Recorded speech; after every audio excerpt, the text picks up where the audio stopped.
You're listening to Mind, Body, Home with your host, Sara Ann. All right, so I want to just recap last week a bit because honestly, last week was a little bit wild and crazy. I was recording last week's episode in the middle of also preparing for Hurricane Milton, and I do just feel a little bit scattered and all over the place. And I want to ensure that it was clear to you all, my listeners, what the Mind Body Home Alignment Program has to offer. So last week, I talked how I'm a huge believer that home is your missing piece to the mind body equation.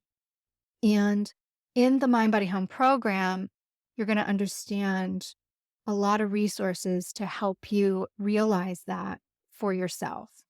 One of the first things we do is really understand your elemental makeup. I talk a lot about the 5 element cycle in Taoism, and I want you to get a really good understanding of that system, how it applies to you, how to recognize it in your home. And the purpose of recognizing it is when we have that awareness about maybe I'm more metal, and so I'm very organized, highly organized, maybe to the point where it's, a burden on others because nobody else can be as organized as me. And especially in our homes as mothers, and we want things a very certain way. Maybe, that rigidness is just too much. Or maybe we have a strong water element and we just seem to be sort of go with the flow, and there's just a little lack of organization and structure. And for maybe other people in the house, that's a little too hard to handle, right? So just understanding our own personal makeup is so huge in bringing insight and awareness to why we are the way we are, why we do the things we do, and why our home is in the states that they are in. So, understanding your own elemental makeup, the elemental makeup of your home, what do you need a little bit more of? Do you need a little more earth or maybe a little bit more fire? Right? That's huge. That's huge for understanding how to move through your home and your life with a little more ease and flow. So, you're going to get a really good assessment of your personal element. The other thing we're going to do deep dive on is your floor plan assessment. In Feng Shui, we know this as the Bagua. So we are going to look at the Bagua of your own home, and we will most likely find a direct correlation to areas of your life that you're looking to enhance or improve upon, but you just haven't been able to move the needle very far or make very much progress in seeing the changes that you desire. We're going to use your home as a playground for exploration and eventually transformation, but your home is an extension of you. It holds so many clues as to what's going on, or, indicators of your own life circumstances. And just by tweaking a few things, and again, even sometimes just having some awareness is enough to make a shift. So we bring the home environment into play, and it's so much fun. I think that a lot of people get enjoyment out of it because not only it's not like a feng shui consultation where I am sharing with you my intuitive insight about your home. You will be working with me one-on-one to learn and understand your home energy, right? The intuitive language of your home, so that you can recognize it, not only in the home you're in now, but maybe a home you move to in the future, or maybe if there's something back from your childhood home that you deeply want to understand, maybe learning these tools and how to apply the Bagua to your home, you can apply it to maybe even a childhood home that, might hold some answers for you too. So the home is a really engaging piece. It's a fun part of the program. So I'm looking forward to that. We also look to the body, right? Mind, body, home. What's going on within your body, that are also sending you clues as to what's going on in your life. And I would not doubt that we will see the same sort of indicators that align with areas of your home. Okay. So for those of you that might be suffering from, chronic pain, some sort of illness, or you just, you can't seem to catch a break. You keep going to the doctor and there's like they find something else, or, chronic pain, like that one shoulder or that one hip, right? Just we're going to look at the body and bring it all together. And then one of my favorite parts of the program is understanding how to truly utilize the law of attraction. And if you've dabbled in the law of attraction before, but just never really seen results, I'm going to walk you through it step by step. And that includes the step that most people miss or sometimes fail to really grasp. And that's being able to receive, right? How to open yourself up to receiving. And a lot of it has to do with being mentally fierce through a mental fitness program. And that's what I'm going to speak about today. But in addition to, really understanding how we have this ability to program our mind, right? Because that's what your mind is. It is a computer and you are the programmer. It's really as simple as that once we acknowledge it. So, understanding how that all works, there will be meditations and visualizations. I'm going to help you create your own personal affirmations, right? Because all of these things are going to work with you and help you manifest what it is you desire, because that's like the fun part, right? I mean, I think I mentioned it before. The law of attraction was sort of my gateway drug into self-development, because we all want to manifest something bigger and better for ourselves. But a lot of times we start with the law of attraction and it doesn't work out for us, so we tend to like throw our arms up in the air and we're like, this didn't work. And there's usually because we weren't consistent enough in our desires and what we want. Our affirmations weren't clear and we did not stay open long enough to receive. There's sometimes a lack of patience with the law of attraction. So I really want to share more with you guys on this, because I think that I'm at a point where I really grasped it, and so I think that that's going to be a huge one. And that's really where the fun part comes into, along with the Bagua. I think that and the Bagua analysis are really sort of the fun parts of this program. In addition to understanding how to receive, taking action is also a really huge part of the law of attraction. You're going to take action by enrolling in this program, right? But there's also action steps that I'm going to guide you through throughout the 12 weeks, because, we know we have to take action, but we end up usually taking the wrong action, mostly because we've allowed our mind, our previously programmed mind, run the show. And because our mind is so smart and so clever, we believe what it tells us. We believe the results that it outputs, but we forget that computers need upgraded, right? They get bugs, they get viruses, they get too bogged down. There's too many files, there's not enough space. So your mind, just like a computer, needs cleaned up, and we're going to do just that. Even as a decorator or a feng shui designer, step one is always decluttering. Once we've decluttered, we get to lay a new foundation, and then we get to start our framing. We put up new walls and boundaries, right? But not necessarily boundaries in terms of other people invading our boundaries, but boundaries for ourselves. What will we no longer allow to penetrate the walls of our mind? It's that mental fierceness. My mentor and coach talks about mental fierceness, that we have to be so incredibly fierce about what we allow to penetrate our mental space, right? I use the term fitness because, as another mentor of mine described it, you really wouldn't expect to have sculpted biceps by just knowing that lifting weights builds muscle, right? Or just doing one set of reps is going to gain you the results you desire. No, you build a muscle over time. And that's what creates a sculpted muscle, right? And the same is true for your mind or for your mental fitness, right? Awareness or insight to your behaviors and your thought patterns aren't enough. You need to strengthen the walls of your mind, and you do that over time. And the reason we can't seem to move the needle from awareness to action is because we don't understand that we have several intelligences, and we don't understand the connection to our mind and our emotions. And so without this understanding, we continue to self-sabotage ourselves, which then impacts our relationships, our health, our well-being, our finances, even things like creativity and our spiritual development. There's so much more.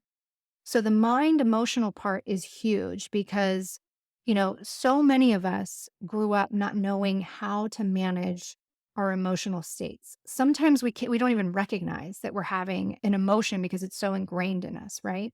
And because our emotional intelligence begins and ends at about age 5, it also ends at that age. We were never taught how to deal with them. And so most adults are walking around with the emotional understanding of a 5-year-old. Right? And think about that. Think about people who have angry outbursts or who withdraw or disassociate when they're emotional, right? Think about how often you do that because we all do it. This isn't about judging others. So the way these emotions play out is what tends to sabotage us when things don't go our way or we find ourselves in the same boat again and again. We can't make strides in our careers or our relationships. We can't seem to communicate well with our loved ones, and the list goes on, right? To the point where we end up throwing our hands up in the air, giving up, nothing changes. It's kind of like the same thing with the law of attraction. We get frustrated, we lose patience, and we just start back over again when we feel inspired to. As I mentioned, we develop emotionally at about age 5, which at the same time, our mental enemies, which I'm going to call saboteurs, also develop. Mostly we develop them to survive any perceived threats of life, both physically and emotionally. But again, once we become mature adults, we don't need these safety nets anymore. And honestly, we probably don't even know we have them. So, what I want to do is talk about those saboteurs a little bit. Again, is how I'm going to reference them. But where I want to start is just a really basic foundation of understanding here. If you think of your brain, you have a left brain and a right brain. The saboteurs are the left side of the brain, strong analytical thinking, very rational thinking, great for studying and when we need to deal with spreadsheets and all of that stuff, right? You know what that side of the brain is. The right side of your brain, I'm going to call the sage brain. This is your deep inner wisdom. This is your intuitive side, your creative side. It's the house of joy and expression and self fulfillment, all of those really yummy, deeper spiritual things that, a lot of us don't see every day because we're so overdriven by the left brain. Our society is, we all are. So, this program not only brings mind, body, and home into alignment, we also bring the emotional intelligence into alignment as well. Because again, we've been operating from a 5-year-old's perspective on how to handle emotions. So, because this left brain, this very strong, analytical, rational brain, has been in overdrive, it's developed a sabotaging side of itself to stay in control because it's so fearful of losing control. So, I'm just going to quickly give you a brief understanding of those. See if you can recognize which ones are constantly chattering in your ear. So, the first one I'm going to start with is the judge. And the judge is the master saboteur. It's responsible for 90% of your suffering and your self sabotage. Okay. It's the one that finds fault in yourself. It judges other people. It judges actual circumstances and situations. It's the one that generates the most anxiety, stress, blame, shame, anger, pretty much any negatively perceived emotional state. Everybody has this judge saboteur within them, and you always will. There's never any getting rid of it. It's a part of being human, but with the right understanding and the tools, you'll be able to recognize it. And these accomplice saboteurs that I'm going to get to, you're going to be able to recognize these when they show up, and you're going to just sort of tame them a bit. You're going to kind of calm them down, okay, through some different tools and techniques. But for today, I'm just explaining what these top 10s are. So judge is number 1. Then the judge sort of recruits these other saboteurs, and these are the remaining nine. And I call them accomplice saboteurs, right? Because they kind of spawn from the judge, and it's like the sneaky ways in which the judge appears. Okay. And a lot of them are really good at hiding and being sneaky. So the next one is the stickler, and this is actually one of mine. This is calling all perfectionists, right? It's a need for order taken extremely too far. The emotional state that it creates is frustration at yourself, but also at others when things aren't perfect enough. It makes you really uptight, very rigid. Okay. And you might notice some sneaky ways of the stickler at home when another family member doesn't load the dishwasher, quote unquote, correctly, or, your way, and you get upset or irritated by that. Now, you might not say anything about it, but internally, your stickler is out judging it. Do you see how it shows up as the stickler, but then the judge is right behind it? Like, yep, see, I'm the one that only does it right. Another one of mine specifically was when doing laundry and, nobody turned their clothes inside out, like the right way, or socks were all balled up. I'd get so pissed off about that. I'd never say anything to anybody, or maybe I would very like passive aggressively, like, can we all turn our clothes right side out? Or can we please not have bald socks in the laundry? And, nobody cares. Nobody listens because they're not sticklers, right? So that's my stickler coming out. So just to throw an example out at you. The next one that I'm going to talk about is the restless. And this is another one of mine. The restless keeps you perpetually busy because you ultimately think that the next thing is going to be more exciting than the task you're already working on. So this was me at work. If you have 18 million tabs open on your, Safari or Google, that is the restless. It is bouncing from one thing to the next because you can't stay focused. It's really just a matter of not being present. You have a million distractions. And so you cannot or will not focus on the things and a lot of times relationships that truly matter. Now, I find that the restless and the avoider, which is the next one, they sometimes like to tag team and they're kind of sneaky in ways in which they show up. So they're kind of similar. The avoider has a focus on the positive and the pleasant in an extreme way. With the restless, you might not be focused on being positive and pleasant all the time. You're just sort of avoiding without the pleasure part. So the avoider focuses on being positive and pleasant, but it's like extreme, right? And it it shows up because you're avoiding doing maybe something really daunting, or you're trying to avoid conflict in some way. Right. And so this is the saboteur that does eventually lead to procrastination. That's another one of mine, which usually then leads to this feeling of overwhelm because so much has accumulated, right? Whether it's in physical items in your home, like clutter. When we don't face life and the situations they bring head on, they accumulate somewhere in the mind, the body, the home, or any combination of the three. That's the avoider. The next one is the pleaser, saying yes to everyone and everything. This usually leads to resentment, which is a layer of anger, right? Because your own needs aren't getting met, but you're not saying no to other things. So we think we're being helpful. We don't really want to bother anyone else. It's easier for us to just do it ourselves, right? So when we think we have to do, and sometimes your stickler will come in. You're just doing because it's easier for you to do it because you do it right and you'll get it done quicker. That's where the resentment comes in, that nobody helps, nobody works as hard as I do. But that pleaser in us just keeps coming up. What it actually says is that deep down, there's this sense of honestly like a loneliness and trying to find acceptance or win acceptance from others, and the pleaser and the victim, which is next, are often sort of caught in like this web together. And so you might just start, as I'm reading these, you might start recognizing them, how they show up for you, maybe one or two, or maybe even three of them. The victim often plays the martyr, and it's also a way in which we seek validation, attention, or affection from others, but it's an emotional drain. It's a mental drain. because you're always focused on the negative or painful feelings and emotions, right? And so it's not only a drain for you, but also those you're close to are drained and frustrated because they feel like they can never really fulfill you or make you happy. The next one is the hypervigilant. Hypervigilant is high anxiety. If something can go wrong, it will.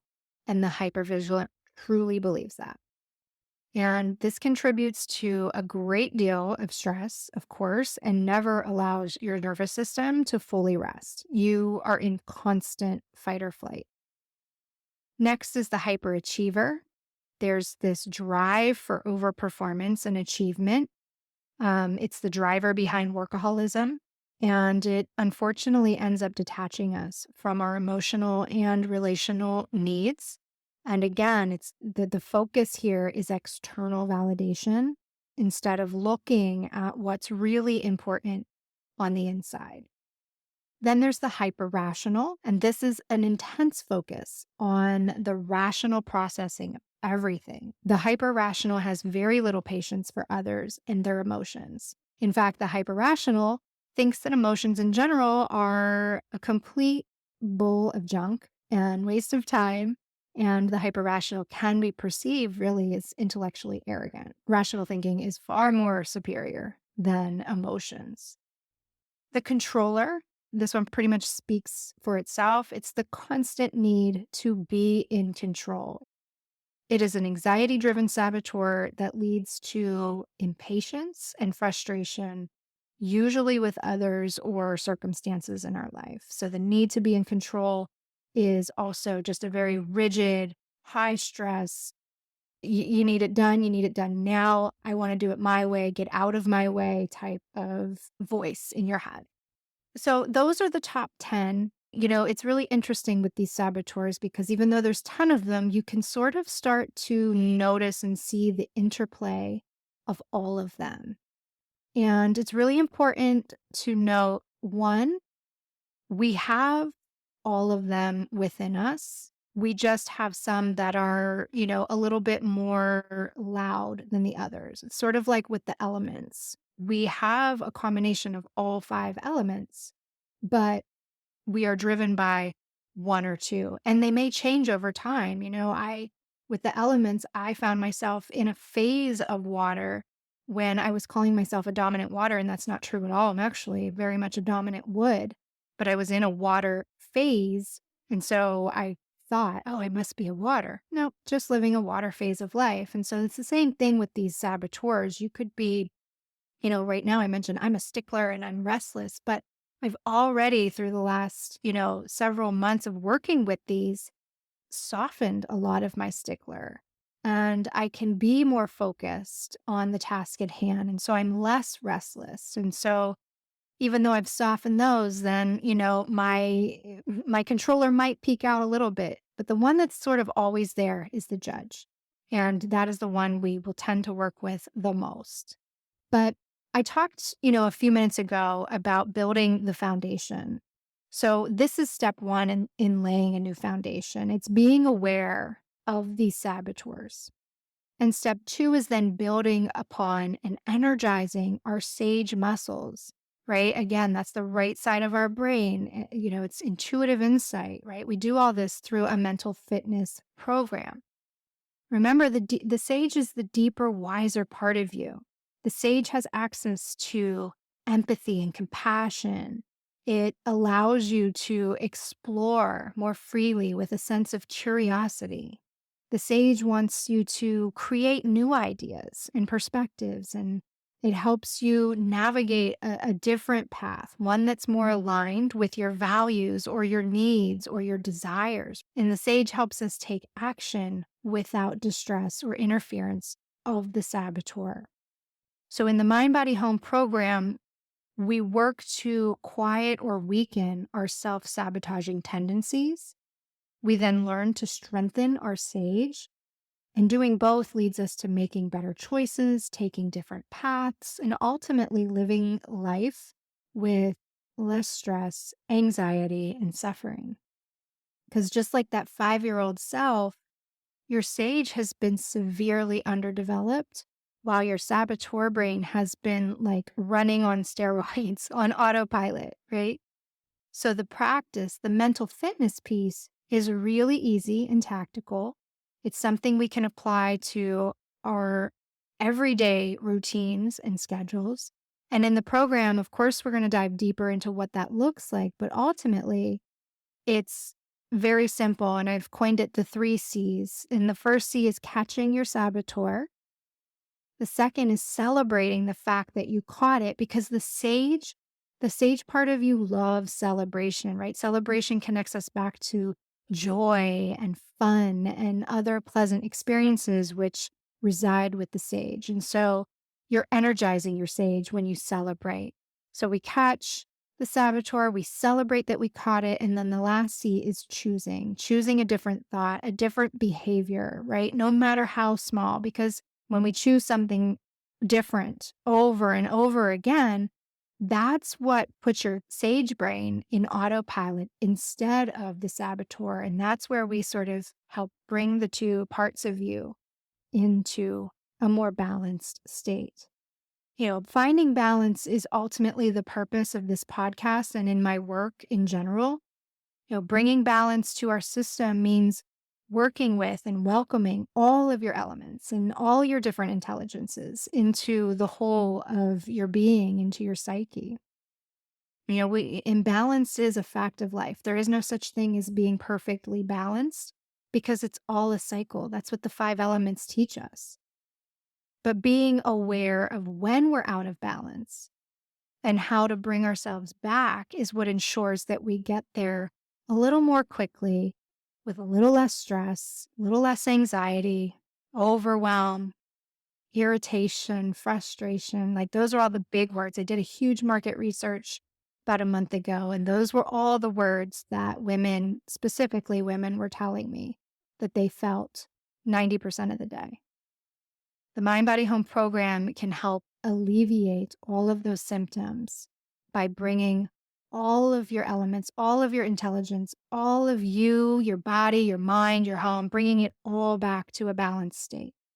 And these are tools and techniques that are not just in this program, aren't just a one quick fix, short term. Like, the tools and techniques that I want to share with you are lifelong. I mean, it's a practice. It's a lifelong practice. You have to commit to it, not just in 12 weeks with me, but forevermore. Because as I said earlier, your saboteurs, just like your sage, they're never going to leave you. You're just going to be in different phases and cycles, and you're going to notice different ones at different times. But when you have the tools and techniques to quiet them down, bring your sage up into the moment, you can sort of recover from them a lot quicker, a lot smoother, and with a lot more love and compassion for yourself. So I want to invite you again. The link to sign up for the waitlist for the Mind Body Home program is in the show notes. You can also go to my website. I am doing a little cleanup on my website, but there is a page there for you to sign up for the waitlist there as well. I would love to send you an email in a few, probably next week. I'm going to be sending out a lot more details on what to expect. I can tell you enrollment will open in November. It is one-on-one coaching, along with all of the things I mentioned previously, as far as the elements, the saboteurs, the floor plan, law of attraction. It's all in there. So please sign up, get on the wait list. I'll be sending out information next week on what you can expect. And that's it for today. Until next week, I'm sending you so much love and gratitude.